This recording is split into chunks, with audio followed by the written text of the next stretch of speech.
الحمد لله رب العالمين وصلى الله وسلم على رسوله الكريم ونبيه الأمين وعلى آله وأصحابه أجمعين. أما بعد فأعوذ بالله من الشيطان الرجيم. بسم الله الرحمن الرحيم.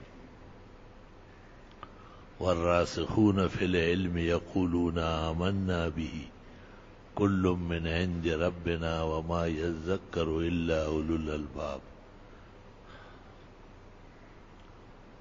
قال الله تعالى قل هل يستوي الذين يعلمون والذين لا يعلمون إنما يتذكر أولو الألباب.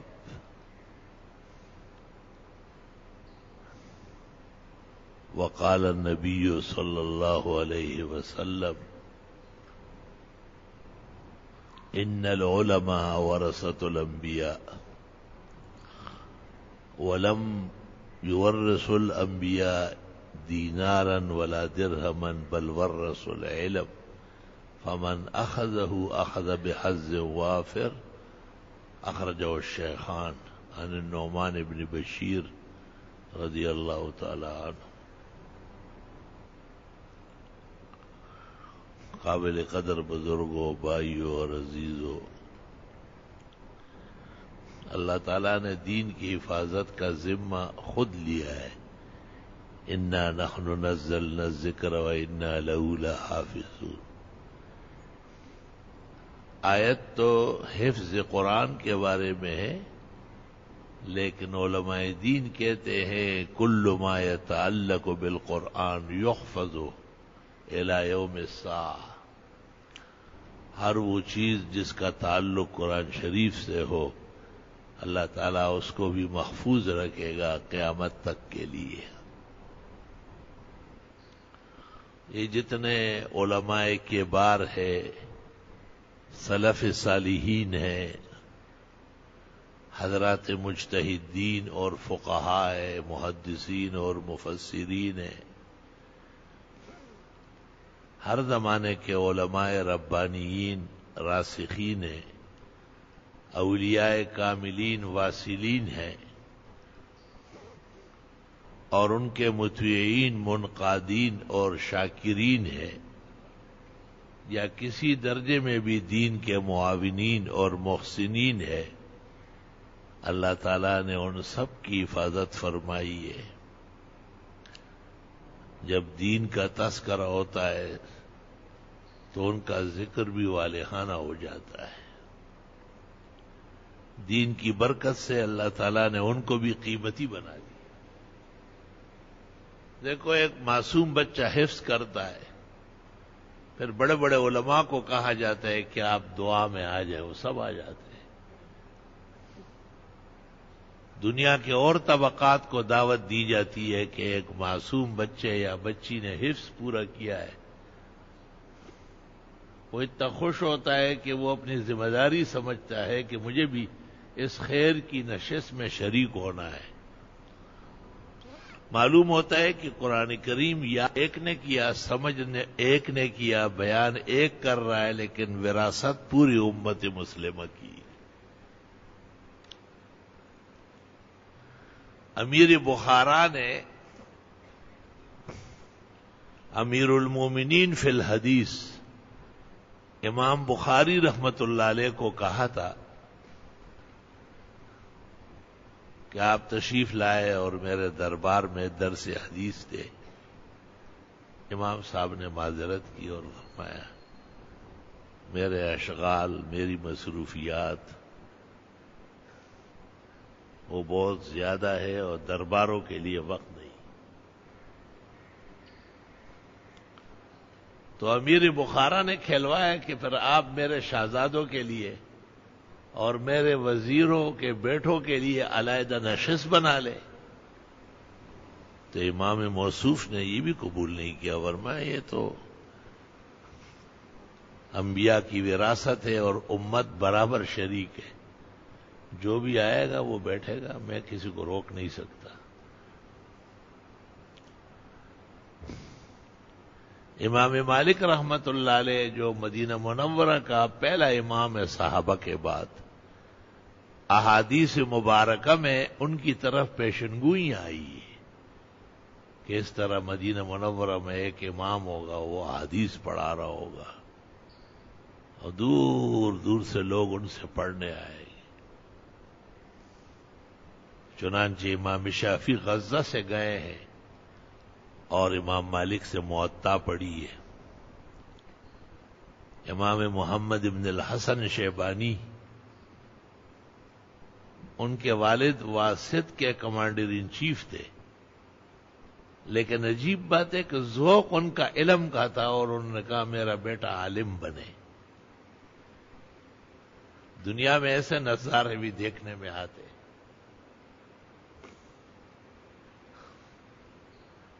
اور اپنے بیٹے کے لیے پہلے کوفہ اپنا ٹرانسفر کرایا۔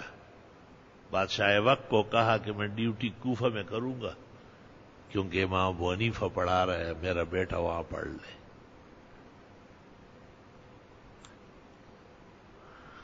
کہتے ہیں کہ ایسے شان و شوکت سے آتے تھے، بڑے فوجی سربراہ کے بیٹھے تھے، آگے پیچھے بریگیڈ ہوتا تھا۔ امام صاحب دیکھ رہے تھے ان کو، حیران ہو گئے کہ یہ لڑکا کیسے پڑھے گا، یہ تو کچھ اسی اور جاؤ حشمت میں ہے۔ علم کے لیے جو ماحول، جو تمہید، جو سرزمین، جو تواضع، جو عاجزی، جو بے کسی چاہیے، وہ تو ضروری ہے۔ چنانچہ امام ابو حنیفہ نے جیسے ہی دیکھا تو امام محمد کو کہا کہ لا تجلس حتی تروح الی السوق وتأتی بثلاثۃ سلا جزور ولا تستعن بأحد۔ بیٹھنا نہیں، بازار جاؤ اور اونٹ کی 3 اوجڑیاں لے آؤ بری ہوئی، اور کسی اور سے مدد نہ لینا۔ استادوں کا طالب علم سے کام کرانا اور طالب علموں کا شوق و ذوق سے استاذ کے آگے پیچھے، یہ ایک قدیم روایت ہے، یہ سنت انبیاء ہے۔ ہمارا علم ایسا نہیں ہے جیسے کالج و اسکول کا ہے، ٹیوشن ماسٹروں کا ہے۔ دروازے سے اندر سے بیگم صاحب کہ قاری صاحب آج مت آئیے، بچے نانی کے گھر جا رہے ہیں۔ اچھا جی، پائلٹ صاحب مڑ گیا، کرائی ٹٹو داستا عزت یدی کسک خاورش۔ اس لیے علماء دین کہتے ہیں کہ بس اپنی جگہ بیٹھو اور لوگ آئے اور آپ سے استفادہ کریں، آپ در در نہ پھرے، بس غنی بن جائے۔ ان الغنا غنا النفس، دل مالدار کرے۔ آپ پختانہ ہوئے غریب خدای کہ دمر بے غیرت اچھا کہ خلق کو پسی کر دو۔ غریبی عیب نہیں ہے، تو بڑے بڑے انبیاء و مرسلین نے فقر اختیار کیا۔ امام بخاری نے باقاعدہ باب قائم کیا، باب فضل الفقر والفقراء۔ یہ تو ایک کمال ہے، دنیا میں آدمی رہے اور فراوانی مال نہ ہو، اور دنیا میں آدمی رہے اور تھوڑا سا تنگ دست بھی رہے، اس کی ایک علیحدہ لذت ہے۔ ہم تو بہت ناتوان اور کمزور ہیں، عاجز ہیں، اللہ تعالیٰ محفوظ فرمائے، لیکن ہے شان ہے بہت بڑی۔ اللہ اکبر۔ ایک عالم دین یہاں آئے، 15-20 سال کی بات ہے۔ وہ جب آ رہے تھے میں دور سے دیکھ رہا تھا تو جلوے اور انوار کی بارش تھی۔ میں فوراً اپنی جگہ سے اٹھا اور نیچے اترا، اور میں نے بغیر جوتوں کے اس کا استقبال کیا۔ وہ کہا میں تو آپ سے ملنے آیا ہوں، آپ ہمارے بڑے۔ میں نے کہا اس طرح بڑے نہیں ہوتے۔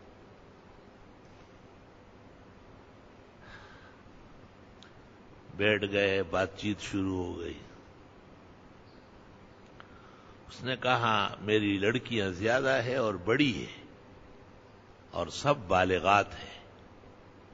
وہ نکاح اور رشتے تو چھوڑو، ان کے جسم کے کپڑے جو ہے نا وہ بالکل باریک ہو گئے، دو دو کے، کئی سال سے نہیں خریدے گئے. اور آپ یقین کریں کہ جب وہ بیان فرما رہے تھے تو میں اپنے آنسو بڑے مشکل سے روک رہا تھا، برداشت ختم ہو رہی تھی، کیونکہ صداقت کا ہر کلمہ اور جملہ وہ عرش سے ٹکراتا ہے، اور جب فرش پر آتا ہے تو خوشتر ہو چکا ہوتا. اللہ رب العالمین، اللہ جل جلالہ، اللہ ام نوالہ، اللہ عز شانہ، احد صمد لم یلد ولم یولد لا شریک لہ. پورا انتظام ان کا ہو گیا، اور بظاہر اسباب میں ایک دوست مخلص، اللہ تعالیٰ ایسے اصحاب اموال کے مالوں میں برکت دے، ان کو میں نے فون کیا ہو، جیسے آپ کو سنا ہے ایسے ہی سنا ہے. اس نے کہا میں وہیں آتا ہوں، اور ان کو لینے کے لیے، اور ان کے مہینے کے اخراجات اور گھریلو خرچے اور بچیوں کے رشتے اور کپڑے، اور وہ دیکھ کے بہت خوشی ہوئی. مجھے کہتے ہیں میرا نام لیا کہ میں اس سے ملنے گیا ہوں، یا اورنگزیب عالمگیر یا سلطان محمود غزنوی سے ملنے گیا ہوں. میں نے کہا وہ ہوتے تو آپ کی اور عزت ہوتی، وہ ہوتے تو آپ کو یہ دن نہیں دیکھنے ہوتے، نہ سنانے ہوتے. وہ تو ایسے تھے. الحمدللہ. یہ علماء میں ایک اختلافی مسئلہ ہے کہ وہ فقیر تنگ دست جو صبر کر سکتا ہو تکالیف پر، وہ بڑا درجے والا ہے، یا وہ غنی اور مالدار جو شکر بجا لاتا ہو. ترجیح اس کو ہے کہ الفقیر القانع المتثبت علی فقرہ وقناعتہ اعلی درجۃ وَأَعْظَمُ مَرْتَبَةً مِنَ الْغَنِيِّ الشَّاكِرِ. لا الہ الا اللہ.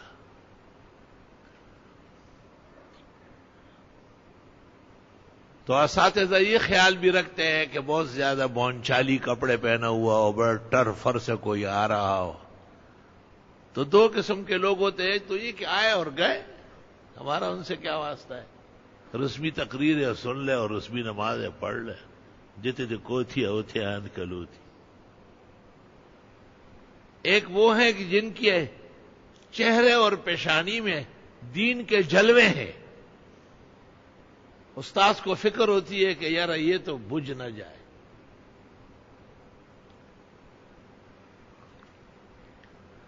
امام شافعی رحمت اللہ علیہ نے جب امام مالک سے موطا پڑھی اور اجازت لی اور روانہ ہو گئے، تو امام مالک نے کہا یا مطلبی رأیت نور اللہ فی جبہتک فلا تطفئہ بمعصیتہ.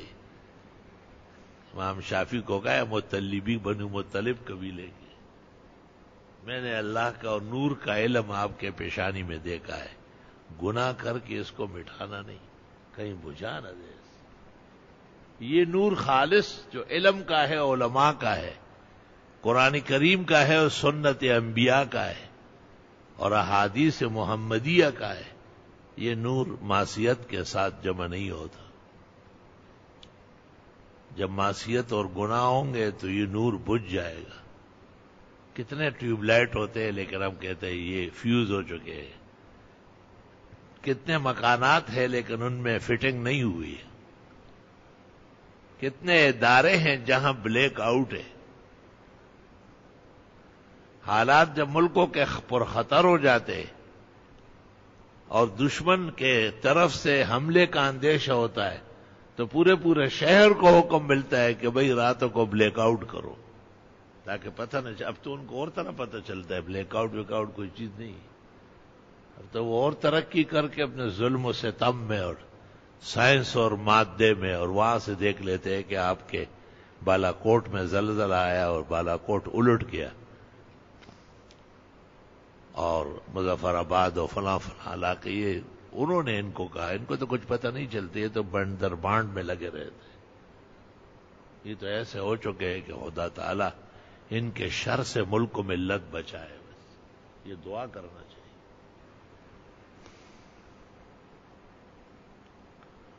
اللہ اکبر۔ امام شافعی کہتے کہ میں نے اپنے استاد وکیع بن الجراح سے کہا تھا کہ میرا حافظہ کیسے قوی ہوگا، کیونکہ عالم کے لیے قوت حفظ، تبحر کا مطالعہ، بالغ النظری، وسعت اطلاع، یہ شرائط میں سے، جیسے نماز کے لیے وضو ضروری ہے، کپڑا پاک ہونا ضروری ہے، جسم پاک ہونا ضروری ہے، جگہ پاک ہونا ضروری ہے۔ خراب حفظ کے ساتھ علم نہیں ہوتا ہے، وہ تو ضروریات بھول جاتا ہے۔ تو استاد نے ان کو یہی کہا کہ بس گناہ چھوڑو اور گناہ نہ کرو۔ اب گناہ کیا چیز ہے، یہ لمبی تفصیل ہوگی، اس پر بھی ایک خطبہ دینا ہوگا۔ آج کل لوگ گناہ نہیں سمجھتے، بہت سارے کرتوت چل رہے ہیں اور سمجھتے ہیں کہ یہ بینک بھی اسلامی ہے اور بینک شرعی ہے، اور باقاعدہ بچوں کو قرآن پڑھا رہے تو وللضالین و غیر المغضوب، حالانکہ یہ حرف عربی کا ہے ہی نہیں زوال، اردو میں تو ہے وضو اور فرض قرض، لیکن عربی میں زواد نہیں، یہ خالص دعاد ہے۔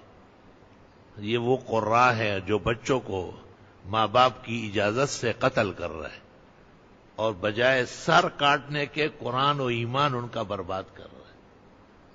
ایسے قراء اور اساتذہ سے بھی اپنے بچوں کا تحفظ ضروری ہے، ایسے ان کے حوالے کرنا کوئی انسانیت نہیں ہے، وہ اس قابل نہیں ہے کہ بچے ان کے حوالے ہو جائے، وہ خود لٹیرے ہیں، قرآن سامنے رکھ کے وہ لٹیرا پن کر رہا ہے۔ ایسے مشکلات ہو گئی ہمارے لیے کہ وہ امریکہ اور برطانیہ اور وہ نیٹو اور فرانس اور روس اور ان سے جھگڑا تو چھوڑو کہ اپنوں سے اب فارغ نہیں ہے۔ کئی تقریر کرتے ہیں کہ بھئی کوئی بینک اسلامی نہیں ہے۔ بینک کو اسلام کہنا جیسے گٹر لائن کے پانی کو کوئی زمزم کا ہے، جیسے یہ ظالم ہے اور بہت بڑا تہام ہے اور کذاب ہے، وہ بھی اپنے القاب سمیت اتنا ہی کذاب ہے، وہ جھوٹ بولنے کا شکار ہے۔ اور یہ میرا کہنا نہیں، 400 فقہاء کی تحریر متفق فتویٰ گزشتہ جمعہ کو آپ کو مل چکا ہے، غور سے پڑھا کرو اور اپنے آپ کو اس کے مطابق بناؤ کہ آپ مسلمان قوم کو اس فتنے سے کیسے بچائیں گے۔ علماء دین کا یہ فریضہ ہے کہ وہ بتائے کہ بھئی یہ کام کرنے کا ہے اور یہ کام نہ کرنے کا ہے۔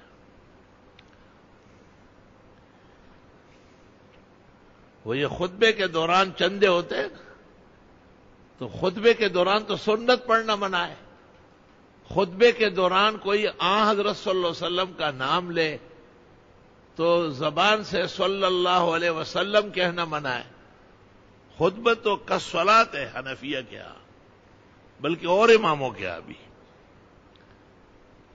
تو ایک جگہ میرا خطاب تھا تو مجھے کہا کہ چندہ خطبے کے دوران ہوگا، میں نے کہا پھر خطبہ نہ ہونا، خطبے کو رہنے چندہ کرنا وہ ضروری ہے۔ تو کہنے لگے کہ نماز کیسے ہوگی، میں نے کہا زور پڑھ لیں گے، خطبہ شرط جمعہ ہے۔ پھر بھی نہیں سمجھ رہے، ایسا لگتا ہے جیسے کسی پرائمری مکتب میں ہم آئے ہوئے۔ تو میں نے کہا خطبے کے دوران چندہ کرنا حرام، ناجائز، گناہ کبیرہ ہے۔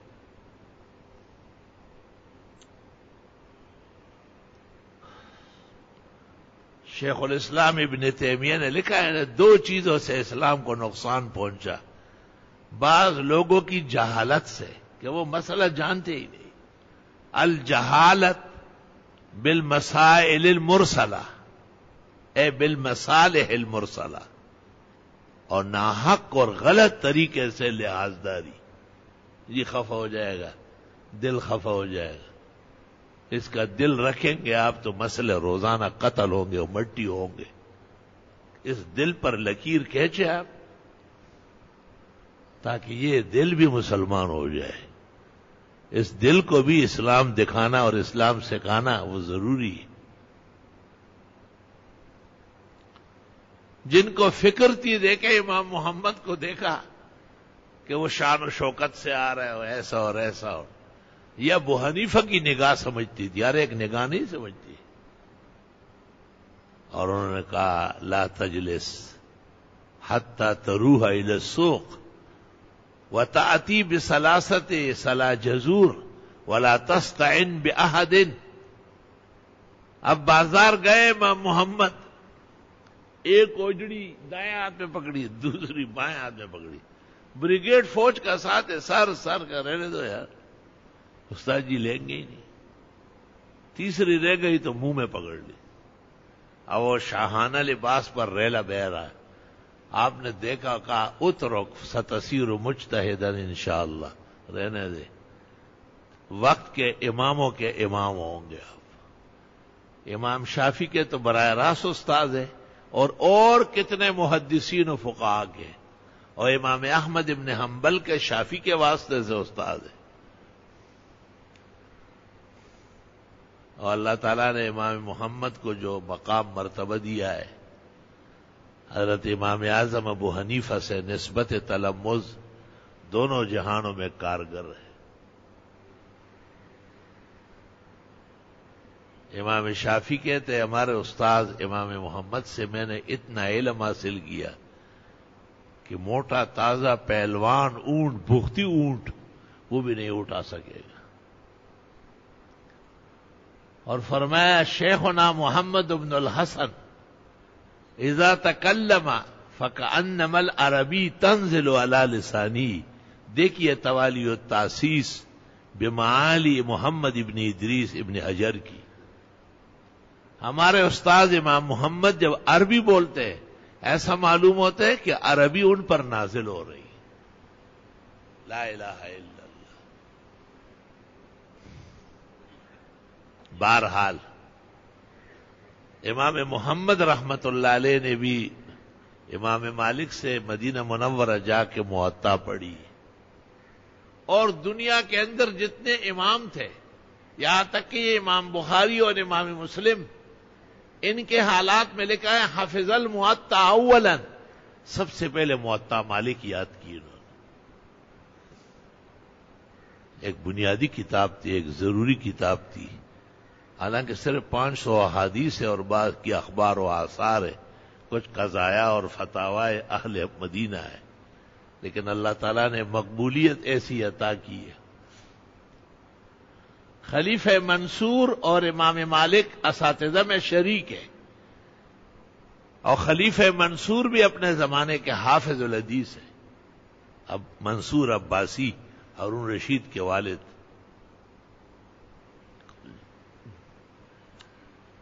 امام مالک کو لکھا کہ آپ یہاں دربار میں آئے اور میرے بیٹے اور ہم سب شریک ہوں گے. آپ نے کہا ضرورت نہیں ہے، میں گھروں پہ نہیں جاتا. تو موسم حج میں جب ملاقات ہوئی تو انہوں نے کہا ما اہن، تو میرا ارادہ اہانت کا نہیں تھا. آپ نے کہا طریقہ توہین کا ہے کہ میرے گھر آئے اور میرے بچوں کو پڑھائے. آپ کے گھر بچوں کے لیے آنا میرے بس کی بات نہیں. سارا جہان ہم سے پڑھنے آئے. دنیا کے اندر علماء دین کا یہ بھی فرض ہے کہ دین کی تبلیغ ہو، اور یہ بھی فرض ہے کہ دین کی تکریم اور تعظیم بھی محفوظ ہو. یہ بھی عالموں کا فریضہ ہے. ایسے طور طریقے جیسے ہمارے بعض بزرگوں نے آخری صدی میں معاشرے کے بگڑے ہوئے حالات کو دیکھ کر، لوگوں کی پریشانیاں دیکھ کر مدرسۃ البنات کھولے. یہ بھی ایک نیا کام تھا 15ویں صدی میں. اس سے پہلے دنیا میں خواتین کے دینی مدارس نہیں ہوئے. اور پھر یہ کہ چھوٹے چھوٹے بچوں اور بچیوں کے اسکول کھل گئے، اقرا روزت الاطفال ہو، اقرا روزت ڈالر ہو، اقرا روزت دھوکہ بازی ہو، سب فراڈ بازی۔ تو میں نے مولانا مفتی یوسف لدھیانوی کو ایک دن کہا، میں نے کہا اس کا یہ وبال کس پر ہوگا جو گلی گلی کوچے کوچے میں دیوبندیت کوڑیوں کے دام بک رہی ہے۔ وہ سمجھ گئے، انہوں نے کہا اللہ ہماری حفاظت فرمائے۔ ہمارا مقصد تو نیک تھا کہ زیادہ سے زیادہ بچے ہمارے پڑھ لے، جو بڑے علماء اور بڑے اداروں میں نہیں آ رہے ہیں وہ اس طرح ان مکتبات کے اندر آسانی سے داخلہ لے لیتے ہیں، کئی ناظرہ، کئی حفظ، کئی پرائمری کے ساتھ حفظ، کئی آگے پیچھے مختلف تعبیر ہے، لیکن اس کا ایک نقصان بھی بہت شدید ہو گیا، وہ یہ کہ کلم کلہ منڈیاں چل رہی، مارکیٹنگیں ہو رہی ہے، اور یہ خطرناک بات ہے۔ چنانچہ وہ لوگ اب بہت سارے طریقوں میں آزاد ہو گئے، مثلا جمعے کے دن ان کے ہاں تعلیم جاری، یہاں بھی ایسے لوگ رہتے کہ رہتے ادارے میں ہیں اور جمعے کے دن بچوں کو پڑھاتے ہیں، اور شرم تم کو مگر نہیں آئی۔ جمعہ ہمارا مذہبی چھٹی ہے، نواز شریف نے نہیں مانا تو اللہ نے نا اہل، نا اہل، نا لائق، نا لائق، نا اہل، نا اہل، اور جو مولوی ساتھ ہوئے ہیں ان کا حشر بھی دنیا دیکھ رہی ہے کہ وہ بچنے والے نہیں ہیں۔ لوگ مجھے کہتے ہیں آپ کی بد دعائیں لگ گئی، میں نے کہا میری بد دعا اور دعا میں کوئی جان نہیں ہے۔ جمعہ کا دن میں نے نہیں، اللہ نے مقرر کیا، سورۃ جمعہ اللہ نے نازل فرمائی، جمعے کے دن کی اسلامی تعظیم تکریم اللہ نے بیان فرمائی، ہمارا ایمان ہے اس پر کہ ہفتہ بھر میں جمعے جیسے دن نہیں ہے۔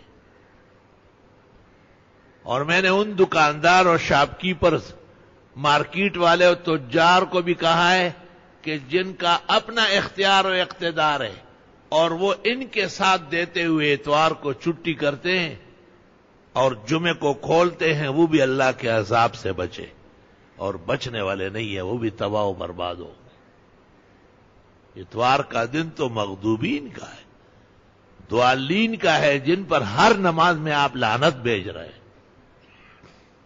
انما جعل السبت علی الذین اختلفوا فیہ، سنیچر کا دن یہود کو دیا گیا، وہ بھی تقریباً چھٹی ہے، اور اتوار کا دن عیسائیوں کو دیا گیا، وہ چھٹی پوری ہو گئی، تو ان کا کام ہمارے ہاں ہو رہا ہے، اور ہمارا کام جمعے کی تعظیم اور تکریم وہ سدا بسہرا ہو گئے۔ اور وہ دین جو بڑی شان سے نکلا تھا عرب سے، پردیس میں پہنچ کر وہ غریب الغربا ہے۔ اللہ تعالیٰ اپنے دین اور دین والوں کی حفاظت فرمائے۔ بشنود یا نشنود منہائے ہوئی می کو نم۔ علماء دین کا یہ بھی فریضہ ہے،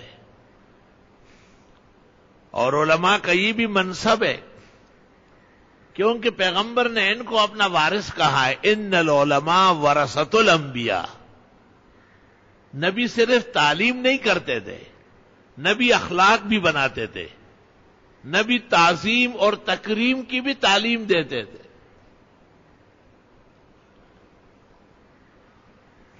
دو مثالیں دے رہا ہوں، غور کر لو۔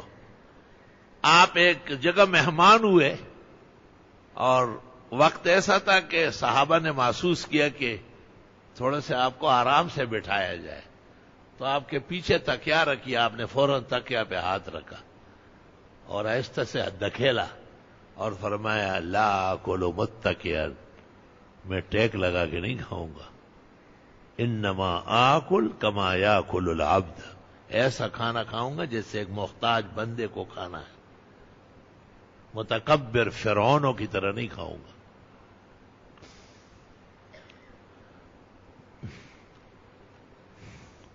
اور آپ گفتگو کر رہے تھے، ایک شخص نے آپ کو گفتگو کے بعد کہا کہ حلا غمستنی، آپ نے آنکھ کے اشارے سے مجھے نہیں کہا، آپ نے کہا الانبیاء لا یغمزون، پیغمبر لوگ آنکھیں نہیں مارا کرتے، یہ تو بدچلنوں کا طریقہ ہے، یہ تو شریر قوم کے برے اخلاق ہے۔ انبیاء کی زندگی صاف ستھری، قرآن کے صفحے کی طرح چمک دمک کے ساتھ ہوتی ہے۔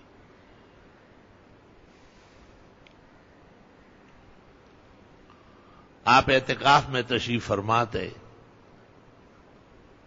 ام المومنین آئی تھی، آپ نے ان سے بات چیت کر رہے تھے، دو صحابہ سامنے آئے، آپ کو دیکھا تو راستہ بدل کے پیچھے مڑ گئے۔ آپ نے ان سے کہا تعال ادھر آ جاؤ۔ بی بی رخصت ہو گئی، آپ نے ان سے کہا یہ زوجتی صفیہ، یہ میری بیوی تھی۔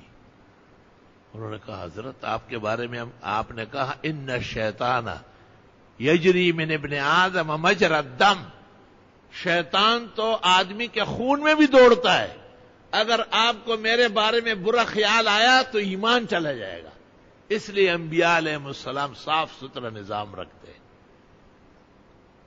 اتقوا مواضع التہمہ، انبیاء اور مرسلین دنیا کے غم اور ہم بھی سہتے ہیں، تکالیف اور پریشانیاں بھی گزارتے ہیں، صحابہ کو تسلی دیتے تھے، لا عیش الا عیش الآخرہ، وہ دنیا کی کیا زندگی ہے۔ آج ہم جبہ پہنے ہوئے ممبر پر، کل جو ہے نا جائے گا جب یہاں سے کچھ بھی نہ پاس ہوگا، چند گز کفن کا ٹکڑا ہو تیرا لباس۔ جب تک خادم نہیں آیا ہو تو یہاں تک آنا دشوار ہو گیا نا، مسائل پیدا ہو رہے ہیں۔ اوہو، میں نیو کراچی 11F سے پیدل روانہ ہو گیا کرفیو کے وقفے میں، اور کرفیو میں جا کے 74 میں مولانا مفتی شفیع صاحب سے ملاقات کی۔ آل اللہ مقامہ، بڑے اللہ کے نیک بندے اور صالح تھے، بہت بڑے فقیہ اور مفتی اعظم تھے۔ سیدھا نیشنل ریفائنری صدر سے ہوتے ہوئے، اور اس زمانے میں یہ تھوڑا تھا دگڑ گرد و غبار، ایک تماشا بنا ہوا تھا۔ اب تو خیر بڑے بینکوں کا ریلے پہلے ہیں اور ایڈوائزر صاحب ہے اور اربوں کربوں سے کھیل رہے ہیں۔ وہ ہمارے ہاں ایک عورت تھی، اس کے 2 بیٹے پائلٹ تھے، تو اس نے کہا کہ ہم بس گرن قریب یہ چاند میں بنانے والے ہیں۔ ایسا کیا نا تو نیچے گر گئے کرسی سے۔ منگا بی بی اونچا تھا خو بی بی نے متیازم تلے ہوئے ہمڑا ہوا، ہاں سپوگمئی تتلا متیازم سے سنبھالو۔ یہ منگا بی بی اونچا تھا خو بی بی نے متیازم لاڑے اچھا موقع تر سائے تلی ہوا۔ انسان کہاں سیر ہوتا ہے؟ حدیث شریف میں ہے لا یملأ بطن آدم الا التراب، اگر اس کو ایک سرزمین ملے سونے سے بری ہوئی تو لبتغى ثانیا، اگر 2 مل جائے تو لبتغى ثالثا، کوئی تیسرا بھی چاہیے۔ ولا یملأ بطن ابن آدم الا التراب، قبر کی مٹی آر پار ہو جائے گی۔ اور قبر سورے کا اور آتا گورا، کفن اخلاص کو چینجے جسم چک وہی نہ، کہتے ہیں ذرا قبر میں سوراخ کر کے تو دیکھو، کفن ختم ہو گیا، اب کیڑا میرا جسم کاٹ رہا ہے، کھا رہا ہے۔ جب یہ دن آنے والے ہیں تو دنیا کے مال و متاع پر، آرام اور راحت پر کوئی کیا فخر کرے گا؟ جہان برادر نماند بکس، او دلندر جہاں آفری بندوبست، مکن تک یا بر ملک و پائے و پشت، کہ بسیار کس چو تو پرورد کشت۔ اللہ اکبر و کبیرہ۔ میرے عزیزوں اور میرے بھائیوں، بہت کم وقت کے لیے دنیا میں ہم آئے، اور بس آپ سمجھیں گے کہ بھی تو بہت ٹائم باقی ہے۔ ٹائم ہوتا کہاں ہے؟ کہتے ہیں عمر کو عمر اس لیے کہتے کہ یہ فانی ہے، اور اس کو زندگی اس لیے کہتے ہیں کہ بس زندہ ہے، کل ضروری نہیں ہے، آج زندہ ہے آپ۔ توبہ توبہ توبہ۔ پختو کہ وہی جوان اس بیج کو کہتے ہیں کہ جو آپ ایسے کھلے رکھے تو وہ صحیح ہے، آپ نے نیچے رکھا تو اگلے دن کیڑا ہو گیا، اس نشی لگے دے دی کی چینجش ہے. توبہ توبہ. اللہ تعالیٰ یہ مختصر عمر اور تھوڑی دیر کے لیے آنا مبارک فرمائے، لیکن یہ لمحہ قیمتی اتنا ہے کہ اس پر آخرت کے اندر جنت الفردوس مل سکتی ہے. حضرت محمد مصطفیٰ احمد مجتبی امین اللہ علی وحی السما شافع الشفعاء یوم الجزا، جناب نبی کریم صلی اللہ علیہ وسلم نے کہا ہے کہ یہ دنیا، اس کے ذریعے آپ آخرت حاصل کر سکتے ہیں. اور آپ نے طریقہ بتایا کہ اذا سألتم اللہ الجنہ فاسألوہ الفردوس فإنہ اعلاها واسمرها او کما قال. جب بھی اللہ تعالیٰ سے جنت مانگو تو جنت الفردوس مانگو، سب سے اعلیٰ و ارفع ہے. تمام جنتوں کی نہریں اور خوشیاں وہاں سے شروع ہے، وہاں سے چل رہی ہے. آپ نے فرمایا انبیاء و مرسلین سب جنت الفردوس میں ہوں گے، اور فرمایا مجھے امید ہے کہ میری امت کو بھی اللہ تعالی جنت الفردوس نصیب فرمائے. ہمارے ذمہ بس یہ لگا ہے کہ اللہ سے فردوس مانگو. اب فقہا کتاب الدعوات میں کہتے ہیں کہ مانگنا ایک زبانی کلامی ہے. یہ تو راستے میں لوگ کھڑے رہتے ہیں، کچھ دو خدا کے واسطے، کچھ دو خدا کے واسطے. فقہا کہتے ہیں ان کی طرف دیکھنا بھی ضروری نہیں، نحوست پیدا ہوتی ہے. ان کی تلاوت کا بھی اعتبار نہیں ہے، وہ بھی بیکری ہے. اور مسجد میں سوال کرے اور کسی نے دے دیا تو کہتے اتنا بڑا گناہگار ہو گیا جیسے مرا ہوا گدھا یا کتے کی لاش مسجد میں لا کے ڈالے. محیط برہانی، مسئلۃ التساؤل فی المساجد، بے ادبی سیکھی جا رہی ہے. جہاں مساجد کے آداب نہیں ہے وہاں ایسا لگتا ہے کہ بیکری خانے ہیں. ہر جگہ جو ہے نا وہ بھکاری کڑے ہوتے ہیں اور وہاں اعلان ہو رہا ہے، وہاں اعلان ہو رہا ہے. یہ طریقہ نہیں ہے. طریقہ یہ کہ مسجد کے امام، مسجد کے ذمہ دار، مؤذن، کمیٹی کے صدر، سیکریٹری سے کہے کہ میں محتاج ہوں. جب اس کی سمجھ میں آ جائے تو وہ نمازیوں سے کہے کہ ایک محتاج آیا ہے، ظاہر یہی معلوم ہوتا ہے کہ یہ صحیح مانگنے والا ہے، آپ لوگ مہربانی کر کے اور اس کا تعاون کریں. یہ سنت طریقہ ہے. سلے کے غطفانی آیا تھا اور بہت محتاج تھا، بخاری شریف میں ہے. آپ نے خطبے کے دوران اس کو کھڑا کیا اور آپ نے کہا کہ یہ آدمی بہت محتاج ہے، تم لوگ اس کا تعاون کر سکتے ہو. تو علماء دین کہتے ہیں خود کہنا یہ مانگنا ہے، حرام ناجائز ہے، اور کسی کے لیے مدد کی اپیل کرنا یہ ترغیب الی الحسنات ہے، سنت انبیاء ہے. زمین و آسمان کا فرق ہے دونوں میں. اب ظاہر ہے جب میرے پاس آئے گا اور میں اس کی بات سنوں گا، جیسے وہ مولانا صاحب تشریف لائے اور مجھے رلایا، اور جب بھی مجھے یاد آتے ہیں تو توبہ توبہ توبہ. اور سچے تھے نا، سچ تو چپتا نہیں ہے. اور یہ کاروباری اور یہ اکو بکو سندر بکو، رمضان شریف آ جاتا ہے تو ان کی بیٹیوں کی شادی ہو رہی ایسے خواہ. کیونکہ سیٹ غریب جو ہے ان کی بیٹیاں اکثر بیٹھی رہتی ہے، بڑے مال و دولت کے باوجود جیسے وہ چاہتے ہیں ایسے رشتے نہیں ہوتے. تو دکھ ہے ان کو کہ ارے میری بیٹی تعلیم بھی کر گئی، کورس بھی کر گئی، اور پھر بھی اچھا گھرانہ نہیں ملا. تو جب ان کو کوئی کہے کہ میری بیٹی یا میری بھتیجی اس کا رشتہ تیار ہے لیکن پیسے نہیں ہے، تو کہتے یہ لے لے لاکھ روپے، 2 لاکھ روپے.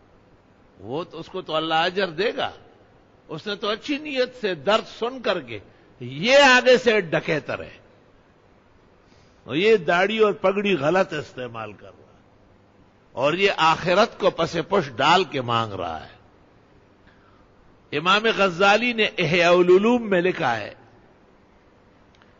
کہ جس نے ناجائز طریقے سے مانگا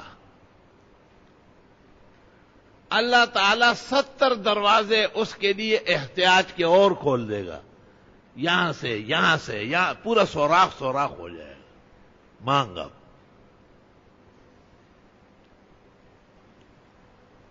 اور جس کو ضرورت تھی اور اس نے ظاہر نہیں کیا، قناع و تصبر، اللہ تعالیٰ اس کی 70 حاجتیں اپنے خزائن سے خود پورا فرمائے گا، اور ملائک سے کہے گا کہ اس کا خیال تو رکھو، یہ تو میرے علاوہ کسی سے مانگتا ہی نہیں، کہ یہ کہیں محتاج زیادہ نہ ہو جائے۔ یہ مقام اور مرتبہ پیدا کرنا چاہیے مومن مسلم کو، در در پھرنا اور ٹوکرے کھانا اور علم کو دوسروں کے بنگلوں میں ذلیل کرنا اور ایسے گھروں میں جانا جن کو مسجد آنا دشوار ہے، جیسے کہ ان کا اور مسجد کا آپس میں بائیکاٹ ہے، ایسے گھروں میں جا کے اپنے پیسے وصول کرنا خالص ایمان فروشی اور ضمیر فروشی، اور اس کا حساب دینا پڑے گا اللہ کے ہاں۔ شاہ عبدالعزیز نے تحفہ اثنا عشریہ میں لکھا ہے کہ حضرت عثمان رضی اللہ تعالیٰ عنہ جب قرآن شریف جمع کر رہے تھے تو بعض صورتوں کی ترتیب اور آگے پیچھے ہونے میں عبداللہ ابن مسعود کچھ خفا ہو گئے، تو حضرت عثمان نے عبداللہ ابن مسعود کو راضی کرنا چاہا۔ بخاری شریف میں ہے کہ ان کو کہا آپ کی ایک خوبصورت بہترین لڑکی سے شادی کراتا ہوں تو ذکرک کے بما مضی، آپ کی جوانی لوٹا دے گی۔ ابن مسعود نے کہا بس آرام سے رہنے دو، مجھے اس عمر میں شادیاں نہیں کر رہی، ذرا باتوں کو غور کرو کیا کہہ رہا ہوں۔ شاہ عبدالعزیز نے ایک اور واقعہ نقل کیا کہ حضرت عثمان نے ان سے کہا کہ آپ کے گھریلو اخراجات کا نہ، میں نے اپنی بیٹی اور گھر کی عورتوں کو کہا ہے وہ مغرب کے بعد سورت واقعہ پڑھتی ہے، جس گھر میں مغرب کے بعد سورہ واقعہ پڑھی جائے وہاں کبھی بھی عیش اور معاش کی تنگی نہیں ہوتی۔ بالکل حضرت شاہ عبدالعزیز کی چھپی ہوئی کتاب فارسی اردو دونوں میں موجود ہے صاحب، اور خلیفہ وقت کو ہدایہ سوغات تعاون واپس بھیج دی، ہمیں نہیں لے سکتا، اللہ دے رہا ہے۔ ان واقعات کے خالی سننے سے مزہ لیتے، دل کے کان سے سنے اور اپنے آپ کو اس پر لائے کہ ہم کیوں لوگوں کے سامنے ذلیل و خوار ہیں۔ وہ کون سی ایسی کمی ہے اور ایسی قلت ہے، ایسا جرم ہے جو ہمیں رحمت الہی آنے نہیں دے رہی۔ حالات مختلف ہوتے ہیں، کبھی کبھی آدمی تنگ بھی ہوتا ہے۔ رسول اللہ صلی اللہ علیہ وسلم نے جب ہجرت فرمائی اور حکم آیا قرآن شریف میں کہ اب لوگ مکے میں اور ادھر ادھر نہ رہے، جہاں پیغمبر گئے وہاں پہنچے، اور قرآن مجید میں یہاں تک ہے کہ اللہ تعالیٰ نے کہا اگر یہ وہاں رہ گئے اور تم سے مدد مانگے مت کرو ان کی مدد، کیوں رہے وہ؟ اور جب وہ مرنے لگے تو حق تعالیٰ نے کہا جواب دو گے، اور فرشتے ان سے پوچھتے تھے یہاں کیوں مر رہے ہو، یہاں سے نکل کے کہیں اچھی جگہ چلے جاتے نا، یہ اچھی جگہ امریکہ کو، ہمارے یار بھی بس ایسا جڑنگ امریکہ، یہ ویسے امریکہ، اور رہنے دو ہے۔ تو جب 40 سال میں نے اس لیے پڑھایا تھا، لعنت بے جو وہ ہمارے اسلام کی بیخ بنیاد نکال رہا ہے، اس کا جو صدر آتا ہے وہ اسلام کو دھمکی دیتا ہے۔ اسلام کا کوئی نہیں ہے جو غیرت کر لے، ان کے نیشنلٹی، ان کے گرین کارڈ پھینک دو ان کے اوپر، لعنت بھیجو، نہیں چاہیے ہمیں، نہیں ان کو چاہیے، بھوک سے مر رہے، نسل در نسل کمزوریاں رہے گی۔ تجھے دیکھ کر کے جو تمہارے بچے، رشتہ دار، اعزاء، اقربا غلط قوموں کے ماتحت ہو رہے ہیں اور ان کی پرست شروع کر رہے ہیں، اس کا بھی جواب دیں گے۔ قرآن کریم سورۃ نحل میں اللہ نے صحابہ کو کہا ہے کہ سیدھے ہو جاؤ اور سیدھے چلو، اگر تم غلط چلے اور تمہاری وجہ سے لوگ دین سے ہٹے، وَتَذُوقُوا السُّوءَ بِمَا صَدَدتُّمْ عَنْ سَبِيلِ اللَّهِ، ان کے ہٹنے کی سزا بھی تم کو چکنی ہوگی، تم نے کمزوری دکھائی۔ اللہ تعالیٰ ایمان کی طاقت اور توانائی نصیب فرمائے۔ حضرت نے جب ہجرت فرمائی اور صحابہ کو حکم ہوا، سورۃ انفال میں پوری تفصیل ہے کہ یہ لوگ بھی آئے اور ہجرت کرے، تو ان کے پاس کیا تھا؟ غریب تو سب کچھ مکہ میں چھوڑ کے چلے گئے۔ آپ نے ان کے درمیان مواخات کی، انصار مدینہ کو کہا کہ صحابہ کو مہمان بناؤ، گھر پہ لے چلو۔ کسی نے 1، کسی نے 2، کسی نے 10، کسی نے 20۔ عبد الرحمن ابن عوف کو جب سب کچھ پیش کیا گیا سعد ابن ربی نے، تو اس نے کہا یہ چیزیں اللہ آپ کو مبارک کرے، مجھے بتاؤ یہاں مارکیٹ، بازار منڈی کہاں ہے؟ اس نے بتایا کہ چلتے ہیں وہاں آپ کو دکھاتے ہیں۔ وہاں تشریف لے گئے، ماہر آدمی تھے، دنیا کے چیزوں کا خاص تجربہ تھا۔ چند دن جب گزر گئے تو خدمت رسول میں بیٹھے تھے، آپ نے کہا یہ کیا رنگ ونگ لگا ہوا ہے؟ اتزوجتا، شادی ہو گئی؟ جی حضرت۔ فبما سقت الیہا، مہر میں کیا دیا؟ یہ سوال کرنے کا ہے، نوکری اور پیسوں کا نہ پوچھو کہ لڑکے نے لڑکی کو مہر کیا دیا ہے۔ عزت یہ ہے کہ مہر قابل قدر ہو، نہ اتنا کم ہو 32 روپے آٹا نے، اس کی تو مرغی بھی نہیں ملتی انڈا دینے والی، وہ بھی کڑک ہوگی، کڑک بیٹھی ہوگی، اور نہ اتنا زیادہ 50 لاکھ اور 60 لاکھ اور کروڑوں کے کبھی ادائی نہ کر سکے، نہیں، دونوں کی عزت کا باعث ہو۔ اتنا کم بھی نہ ہو کہ بیوی کی بے عزتی ہو، اتنا زیادہ بھی نہ ہو کہ وفادار تابعدار اللہ تعالیٰ کے احکام کا فرمانبردار لڑکا جو واجب سمجھتا ہے ادائیگی، وہ بھی نہیں دے سکتے۔ 50 لاکھ اور 1 کروڑ کون دے سکتا ہے؟ لیکن مہر لگانا یا زیادہ سے زیادہ دینا یہ جائز ہے۔ قرآن شریف میں ہے وَآتَيْتُمْ إِحْدَاهُنَّ قِنطَارًا، اگر آپ سونے کا ایک ڈھیر بھی دے چکے ہو تو دے سکتے ہو۔ بعض جگہ لوگ قانون بناتے ہیں کہ مہر زیادہ نہ ہو، جہیز زیادہ نہ ہو۔ مجھے بڑی حیرت ہے علماء دین کی مداہنت پر۔ مہر کے لیے تو آیت موجود ہے، تفسیر ابن کثیر میں ہے بحوالہ مدللات کہ جمعے کے خطبے میں عمر نے کہا یہ بڑی بڑی مہریں نہ مانگا کرو، اگر بڑی مہر کوئی چیز ہوتی تو نبی کی ہوتی۔ آپ کی ایک مہر بڑی ہے جو ام حبیبہ کا ہے، شاہ حبشہ نے بھیجا ہے۔ پیچھے سے خاتون نے اشارہ کیا، اے عمرہ، اس زمانے کی عورتوں میں علم تھا۔ کہا کون ہوتے ہیں آپ منع کرنے والے؟ وَآتَيْتُمْ إِحْدَاهُنَّ قِنطَارًا، اس آیت کا ترجمہ سناؤ لوگوں کو۔ حضرت عمر نے کہا الحمدللہ الذی اصلح اعوجاج عمر بعجوز من الامہ، اللہ کا شکر ہے کہ عمر کی کمی کوتاہی ایک بوڑھیا کے ذریعے پوری فرمائے۔ فوراً پیچھے ہٹے گا، نہ ایسا کوئی قانون نہیں بن سکتا۔ کہتے جہیز بہت زیادہ ہے، لڑکیاں بیٹھی ہے، لڑکیاں اس لیے نہیں بیٹھی، لڑکیاں غلط رواج، غلط فیشن، ہمارے پاس آتے ہیں لوگ جی بچیاں بیٹھی ہوئی ہے یہ وہ، میں نے کہا کیوں آپ کے ہاتھ سے بیٹھی ہے نا، ہے باپ حقیقت میں کسائی ہے۔ نہیں نہیں مجھے تو کچھ بھی نہیں ہے، ایمان چاہیے، نیک لڑکا چاہیے۔ میں نے کہا صحیح کہہ رہا ہوں۔ میں نے کہا صبر کرو، ابھی 10 رجب کو صبح 10 بجے 28 مارچ 300 طالب علموں کی داستار بندی ہے، وہ بخاری کا ختم ہے، ان میں کم از کم 200 تو بغیر شادی کے، میں ان کو کہتا ہوں۔ نہیں تو پھر تو گھر والی سے پوچھ دیکھے ذرا، اب کشمیری چاہیے، فلان جگہ کا کورس کیا ہوا، اور ٹھیک ہے وہ ڈھونڈتے رہو، وہ جو ڈھونڈ کے ملے گا نا، تو ہماری بہن اور بیٹی جو گھر بیٹھی ہوئی ہے اس کا آدھے سر کے بال سفید ہو چکے ہو، نااہل نالائق ماں باپ کی وجہ سے۔ جو اسلام اور دینی معاشرے اور اولاد کے حقوق سے بے خبر اور جاہل ہے، ان کی وجہ سے ہمارے گھر اجڑ رہے ہیں۔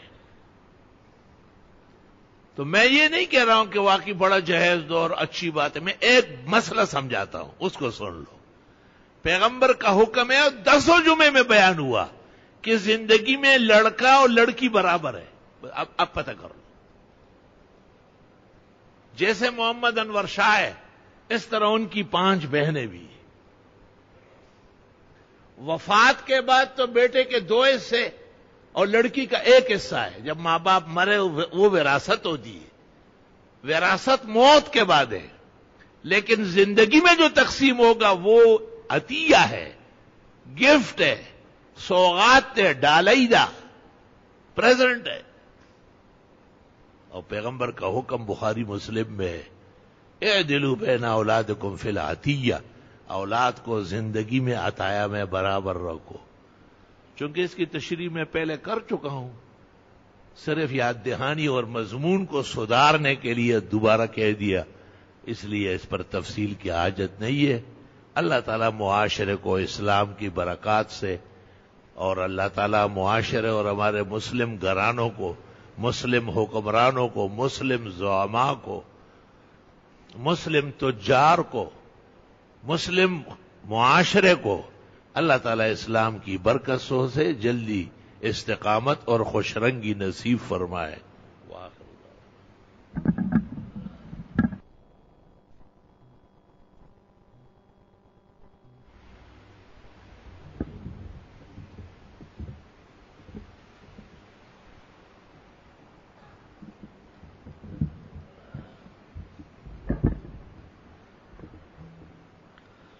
الله أكبر الله أكبر الله أكبر الله أكبر أشهد أن لا إله إلا الله أشهد أن لا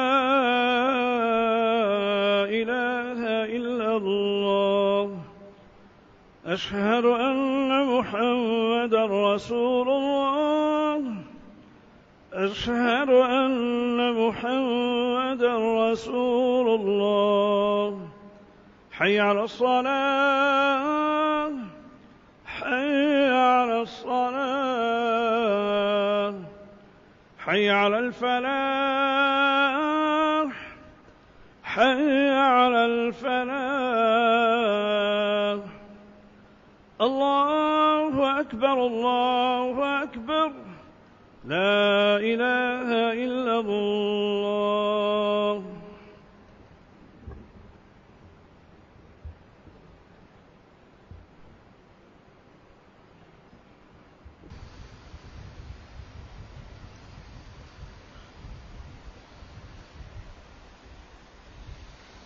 بسم اللہ الرحمن الرحیم۔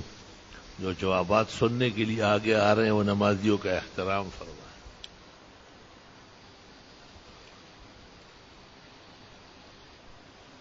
پوچھا ہے کہ بینک کا پتہ نہیں سود تو حرام ہے، غریب لوگ اپنی جو مشہودہ رقم کا، ہم غریبوں کے جو مشہودہ رقم کے ذمہ دار نہیں ہیں، ہم غریبوں کے ایمان اور ان کے عاقبت کے ذمہ دار ہیں۔ کوئی طریقہ ہے؟ قرآن میں ہے احل اللہ البیع وحرم الربا، اللہ تعالیٰ نے سود کو حرام کیا ہے اور خرید و فروخت کو جائز کیا ہے۔ خرید و فروخت کا نظام خود بنا لے، اس میں علماء دین کا کیا کام ہے؟ میرے بیوی کا بھائی، یعنی میری بیوی کا بھائی، لیکن لکھا ہے میرے، جیسے بیوی بھی اس کا مرد ہو۔ وہ شیعہ لڑکی سے شادی چاہتا ہے جس کا باپ سنی ہے، مات شیعہ ہے۔ اس مسئلے کے شریعت کی روشنی میں جب آدمی اس طرح خلط معاشرے میں رہتا ہو اور حلال و حرام کا فرق نہیں کرتا ہو تو وہ ایسے گن سے واسطہ پڑے گا۔ یہ برے اعمال کا جواب عمل ہے، مکافات عمل ہے۔ عشاء کی نماز میں امام صاحب نے آیت قل غیر اللہ ابغی ربا اور رب کل شیء بھول کر اس طرح پڑھ لی، قل غیر اللہ ابغی ربا وهو فضلکم علی العالمین۔ نماز صحیح ہے۔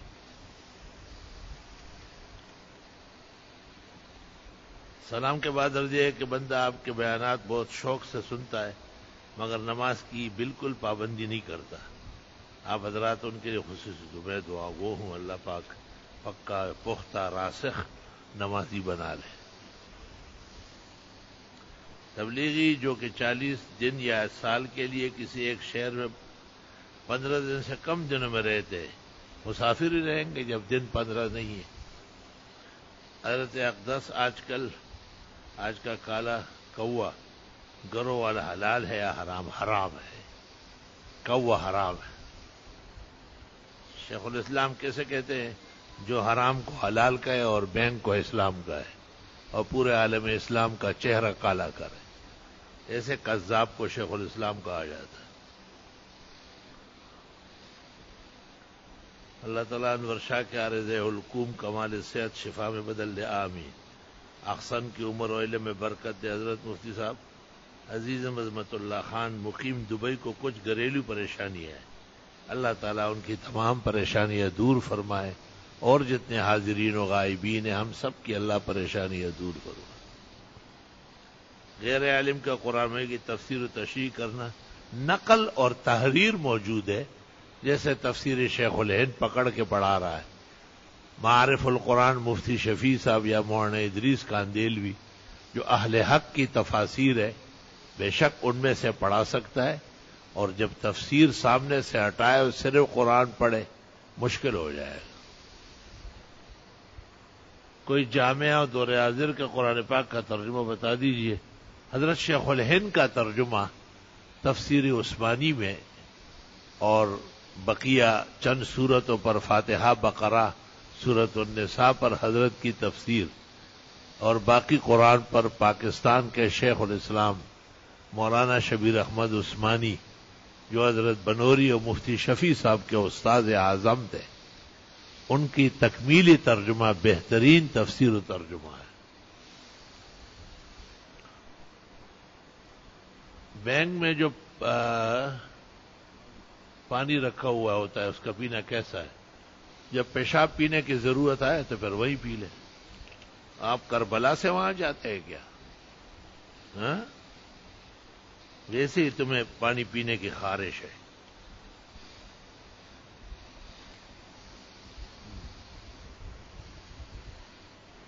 لڑکی کے لیے جیسے حبیبہ نام رکھنا کیسا ہے؟ بہتر ہے. ام حبیبہ تو ام المومنین ہے. کیا روٹی کو ڈائریکٹ آگ پر پکانا جائز نہیں ہے؟ کوئی حرج نہیں ہے. کسی مدرسے میں بچیوں کو استانی نے یہ مسئلہ بتایا، غلط بتایا. خانہ کعبہ میں امام صاحب کہاں کھڑے ہوتے ہیں؟ امام کعبے کے سیدھ میں کہیں بھی کھڑے ہو سکتے ہیں. حتیم کے پاس کھڑے ہو، باب کعبہ کے پاس کھڑے ہو، حجر اسود رکن یمانی کے بیچ میں ہو. عام طور پر حجر اسود اور حتیم کے آس پاس کھڑے ہوتے ہیں. گرمی کے موسم میں پھر سامنے کھڑے ہوتے ہیں میزانہ کے پاس. جس جگہ بھی کھڑے ہو درست اور صحیح امامت ہے. شیطان اپنے اوپر سوار نہ کرو. ایک صاحب دوسری رکعت میں جماعت سے شامل ہوا، امام کے آخر رکعت مقتدی نے درود بھی لے لیا تو وہ باقی نماز کی ادائیگی سجدہ سہو کے ساتھ کریں. جب رکعت نکل گئی ہے تو پھر تو رکعت چھوٹے گا اور اس کا اعادہ کرے گا. اس میں تو سجدہ سہو کی کوئی ضرورت نہیں ہے. ایک صاحب کے والد کا انتقال ہو گیا، وہ ان کے روزے اور نماز کی فدیہ دینا چاہتا ہے. ان کے پاس صرف اتنے ہزار. ایک مولوی صاحب بتایا کسی آدمی کو اتنے روپے فدیے کے دے دو اور وہ واپس ہدیے کے طور پہ دے، پھر دو پھر دے. ہیلا ہے، کر سکتے، دے اور لے نہیں، بس نیت کر لے. اس طرح مرد اپنے بالوں کو کالا خضاب دے سکتا ہے. منع فرمایا ہے کالا اور سرخ یعنی حنا اور کتم دونوں ملا کے لگائے تو گنجائش آئی. حدیث میں اتق السودت، سیاہ سے بچو. حرم میں بیت اللہ کے ساتھ سامنے نماز کے دوران نظریں بیت اللہ پر ہونا چاہیے یا جیسے عام جگہوں میں نمازیں نظر پڑھتے ہیں. کوشش یہ کرے اپنی نظروں کو سنبھال کے رکھے. تو وہاں سے لیاقت آباد دیکھتا ہے تو یہ تیری شرارت ہے. باپ نے اپنی زندگی میں 3 بیٹوں کو مکان کے حصے دے دیے زمین میں 5 بیٹیاں موجود ہیں، باپ کا انتقال ہو گیا، اب بقایا وہ جو زندگی میں دے چکا ہے سو دے چکا ہے، جو لے چکے ہیں وہ لے چکے ہیں، جنہوں نے نہیں لیا وہ ختم ہو گیا۔ ہدایہ کا تعلق بعد الموت نہیں ہوتا، حیات سے ہوتا ہے۔ اب وراثت کے اندر للذکر مثل حظ الانثیین، لڑکے کو دوہرا اور لڑکی کو ایک کھیرا ملے گا۔ داڑھی کاٹنا کیسا ہے؟ منع ہے۔ نتف الفنکین یہ شامی کی یا بعض لوگوں کی رائے بخاری میں موجود ہے، وَيَأْخُذُ مَا بَيْنَ الشَّارِبِ وَاللِّحْيَةِ اے تحت الشفۃ السفلی، ثابت بھی ہے اور پھر بھی اختلاف اس میں ہے۔ 2 باتوں پر اتفاق ہے کہ انفقہ یعنی ریش بچہ یہ نہ مونچے ہیں جس کے صاف کرنے کا حکم ہو، نہ داڑھی ہے جس کے رکھنے کا حکم ہو، یہ ایک اختیاری امر ہے۔ ایک لڑکے کا نکاح کسی لڑکے سے ہوا، لڑکی کی بڑی بہن کو لڑکے کی ماں نے دودھ دیا ہے، شرعن نکاح کیسا ہے؟ دارالفتہ کو بھیج دو کاغذ، وہ تفصیل سے لکھ دیں گے۔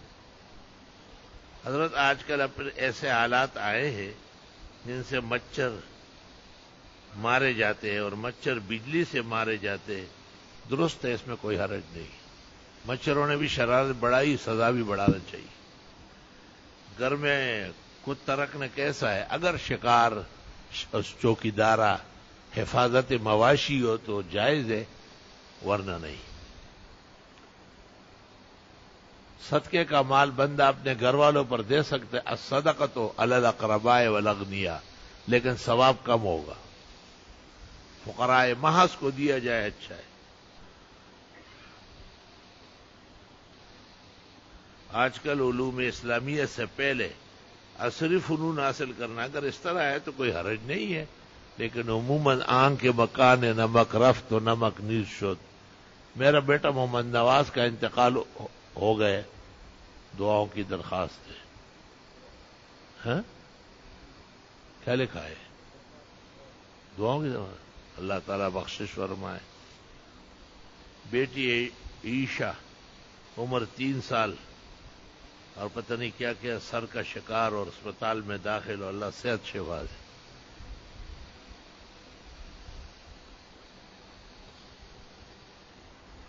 یہ بات آج تک سمجھ میں نہیں آئی کہ لال جانوں میں 7 چیزیں حرام ہیں، کسی جمعے میں ایک پرچی جاری فرمائے۔ کرنا کیا ہے؟ خوشیاں کھانے کا شوق ہے یا ذکر کرنا کھانے کا؟ 7 چیزیں تو معروف ہے، وہ تو ہر شخص کو پتا ہے۔ تجھے ان 7 کے ساتھ کیا لڑانا ہے؟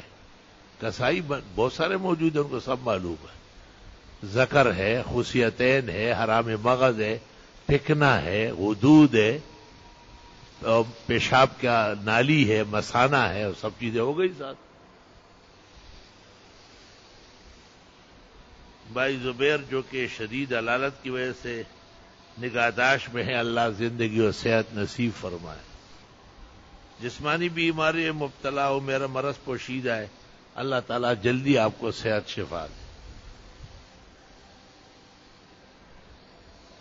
الحمدللہ رب العالمین، اللہم صل وسلم علی النبی وعلی آلہ واصحابہ وبارک وسلم وسلم علیہ۔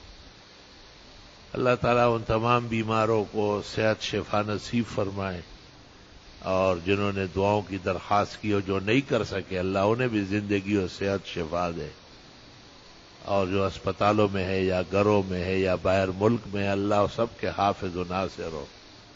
وہ 7 چیزیں حلال جانور کی حرام کے درپے ہے، اس کو امداد الفتاوی جلد 4 صفحہ 128 دیکھنے کی اللہ توفیق دے، اور خدا تعالیٰ انہیں اور سب کو حرام کاری سے محفوظ فرمائے۔ جتنے مطلوبات ہیں وہ نصیب ہو، جتنے مکروہات ہیں، مقتوطات ہیں، مسخوطات ہیں، اللہ اس سے امت کو حفاظت نصیب فرمائے۔ صلی اللہ علیہ وسلم۔